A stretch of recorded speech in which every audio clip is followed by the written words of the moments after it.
Comment accueillir les migrants, vous la posez parmi beaucoup d'autres dans un livre, Les migrants en bas de chez soi, c'est aux éditions du Seuil. Alors ce livre, c'est un peu votre histoire avec les migrants, puisque vous habitez dans le 19e arrondissement de Paris, et puis en juillet 2015, d'abord 150 migrants, il y en a eu plus après, mais d'origine de soudanaise, Afghanistan et d'Érythrée, ont occupé un lycée désaffecté, c'est le lycée Jean Carré, dans le quartier de la Place des Fêtes, donc dans le 19e arrondissement. Racontez-nous ce qui s'est passé et pourquoi l'habitante, la riveraine que vous êtes est redevenue aussi la sociologue que vous êtes. En fait, depuis le mois de juin 2015, les migrants étaient dans la rue, sous le métro La Chapelle à Paris, dans le 18e arrondissement, et puis régulièrement expulsés. Il y avait eu des violences policières qui avaient été dénoncées. Et au cours de l'été, ils ont été amenés dans cet ancien lycée désaffecté, aussi par des militants ou des riverains du 18e arrondissement. Mais en tant qu'habitant du 19e arrondissement, moi j'ai appris ça, comme beaucoup des habitants du quartier, sur mon lieu de vacances, par les médias. Et j'étais un peu surprise, et d'autant plus surprise que ce bâtiment faisait face au collège du quartier. Donc c'était compliqué d'imaginer comment allait se passer cette rentrée. Et puis surprise aussi que la ville de Paris tolère quand même cette occupation d'un bâtiment au pied des logements sociaux, en face de ce collège. Dans un quartier que vous appelez Paris Mosaïque, en fait, qui est un quartier populaire, oui, mais où les gens se mêlent. Où il y avait, comme vous dites, mélange de couleurs et de religions sans trop de problèmes. Oui, de toute façon, ce quartier de Paris, c'est le Haut-Belleville, c'est une terre d'accueil depuis la fin du 19e siècle. Ça a accueilli tout le temps des populations qui ont fui les persécutions à différents moments de l'histoire. Donc les gens sont habitués à cohabiter entre différentes cultures dans ce quartier-là. Et vous dites, au début, quand les migrants sont arrivés, l'accueil a plutôt été à l'ouverture et à la tolérance. Alors, il y a d'emblée eu un petit peu les deux. Il y a l'amicale des locataires d'un immeuble immédiatement voisin qui s'est quand même scindé, avec les gens qui étaient plutôt dans l'idée d'être solidaires de ces nouveaux voisins, et puis d'autres qui étaient quand même inquiets de cette occupation sans pouvoir public. C'est-à-dire que c'était un squat. Donc il y avait une forme d'autogestion, et les militants qui avaient amené ces gens-là prenaient l'autogestion. Donc c'était une cohabitation pas toujours simple. Mais malgré tout, effectivement, ce qui a pris le dessus dans le quartier, c'était que ça a quand même été finalement un discours d'accueil et de tolérance. Un groupe de voisins qui s'est constitué en groupe solidaire des migrants, le proviseur du collège, et faire en sorte que ça n'explose pas ni à l'intérieur du squat, ni dans le quartier, que les conflits ne soient pas trop importants. Donc un travail de pédagogie qui a été effectué. Le titre résume assez bien la problématique, parce que c'est vrai que ça change tout quand les migrants sont en bas de chez soi. Oui. Et justement, vous dites que la cohabitation forcée, elle pose plus de problèmes à ceux justement qui eux-mêmes se sentent un peu à la marge de la société.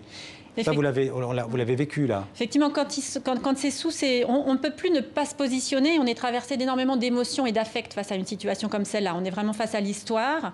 Les images qu'on voyait à la télé, d'un seul coup, on les voit sous ses fenêtres. Donc, c'est assez perturbant.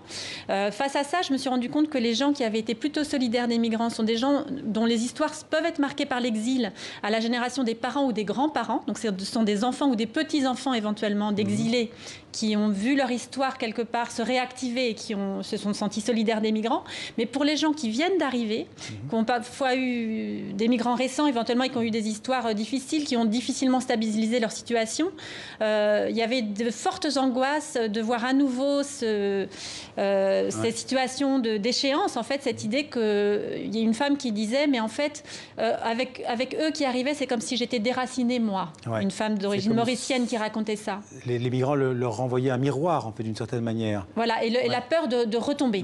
La peur de retomber. Alors, accueillir des migrants, c'est compliqué, vous en parlez dans le livre, mais c'est aussi, et vous en parlez aussi, un enrichissement humain, relationnel, très fort. Ben oui, parmi les gens qui s'engagent, ce sont beaucoup des femmes. Ce sont beaucoup des femmes qui s'engagent sur cette majoritairement des femmes. Dans cette politique du quotidien, de gérer l'urgence au quotidien. Ce sont beaucoup des femmes sur cet engagement de quartier un peu humanitaire qui s'engagent pour les cours de français, pour apporter à manger, des choses comme ça. Et il y a quelque chose d'une déstabilisation, effectivement, la rencontre, l'intensité de ce qui se partage dans ces moments-là, parce que c'était essentiellement des hommes. Ils sont en demande évidemment de soutien, mais ils étaient aussi en demande d'échange. change. Donc, ce qui se passe dans la rencontre est effectivement déstabilisant. On ne s'attend pas forcément au voyage dans lequel on voyage. Dans ces rencontres avec ces gens qui arrivent d'ailleurs. Ce que vous avez vécu a changé votre regard que vous portiez avant sur les migrants, vous, la sociologue qui est habituée justement à vous interroger sur la société? Alors oui, puis moi je travaille un peu sur les questions de migration parce que je travaille sur les quartiers populaires d'Île-de-France qui sont aussi des quartiers immigrés pour beaucoup d'entre eux. Mais je ne la travaillais pas sous cet angle, je travaille plutôt sur la question des enfants issus de l'immigration. Donc ces gens qui arrivaient, qui découvraient nos sociétés, moi j'ai été très en lien avec les Afghans Pashtuns qui étaient aussi très curieux de ce que j'étais comme femme, voilà, qui j'étais pour venir comme ça discuter des heures avec eux. Donc effectivement, j'ai découvert déjà des pays que je ne connaissais pas, des cultures que je ne connaissais pas et puis oui, j'ai pris conscience aussi que la question des migrations, ça fait partie des questions qui sont devant nous. Alors justement, ça tombe bien si on peut dire, puisque dans l'actualité, on le sait, je le disais tout à l'heure, l'Assemblée nationale est en train, en ce moment même, ce dimanche, il travaille ce dimanche, à voter donc une nouvelle loi intitulée Asile et immigration. Alors il y a des choses dans cette loi, par exemple la durée de rétention des étrangers en attente d'expulsion, comme on dit, va passer de 45 à 90 jours. Vous en pensez quoi de cet article-là et de la loi en général? La loi en général, il y a une contradiction, mais je pense l'Europe est en pleine contradiction aujourd'hui sur la question des migrations. Il y a des aspects qui vont sans doute favoriser l'accueil d'un certain nombre de demandeurs d'asile, des cours de français qui vont être davantage proposés. Donc ça fait partie des choses qui vont dans le bon sens. Mais après, il y a un volet répressif quand même qui est de mon point de vue, assez inquiétant. Ce qui est mis en avant, c'est l'idée d'une harmonisation européenne sur cette question de la rétention.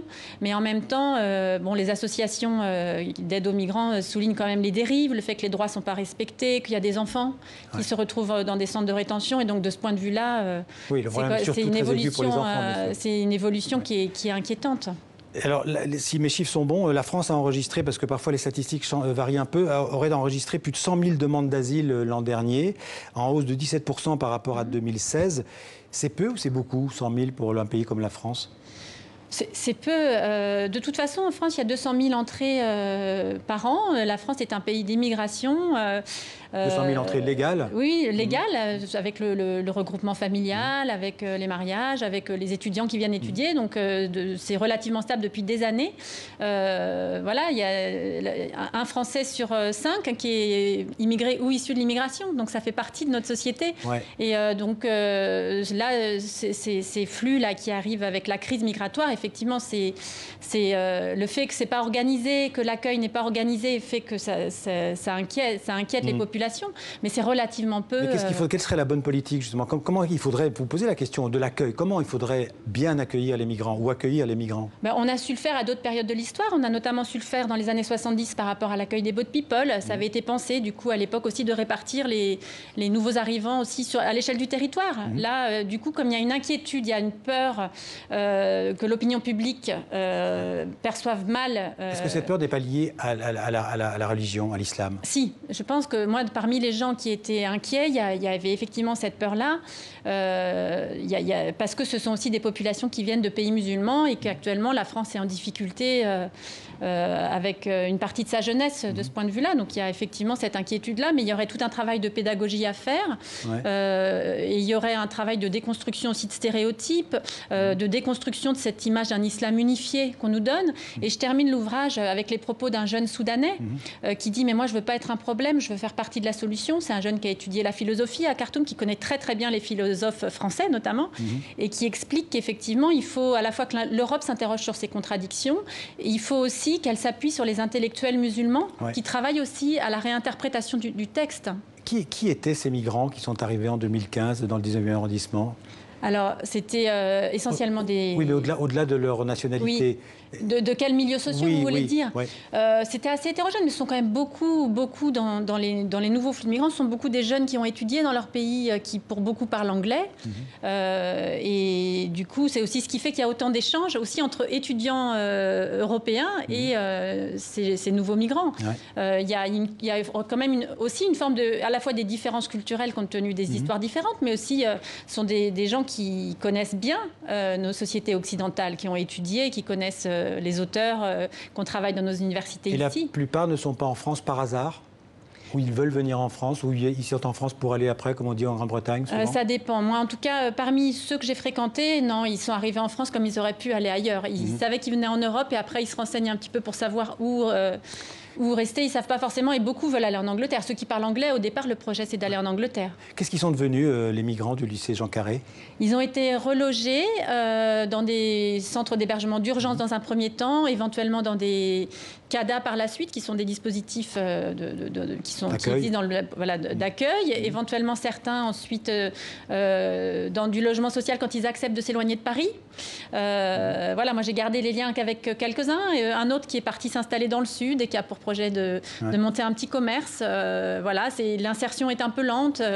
Certains essayent de se former à l'électricité, d'autres à la restauration. Voilà, ça prend un petit peu de temps, mais chacun chemine.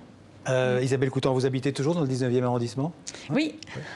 Oui, j'habite toujours dans ce quartier. Pour vous, là, en un mot, la France doit rester une terre d'asile et d'immigration, comme elle a toujours été? Je pense qu'il y a eu des débats sur cette notion très controversée d'identité française, mais je pense que ce qui fait partie effectivement de la France, c'est aussi la question des droits de l'homme et la question de l'accueil. La Révolution française, elle est aussi née avec l'idée qu'il fallait exporter les droits. Donc je pense que la France, elle est ce qu'elle est aussi quand elle accueille. Merci Isabelle Coutan. Je renvoie à ce livre très intéressant, passionnant, Les migrants en bas de chez soi, aux éditions du Seuil. Merci d'être venue en parler. Je vous remercie. Dans le 64 minutes.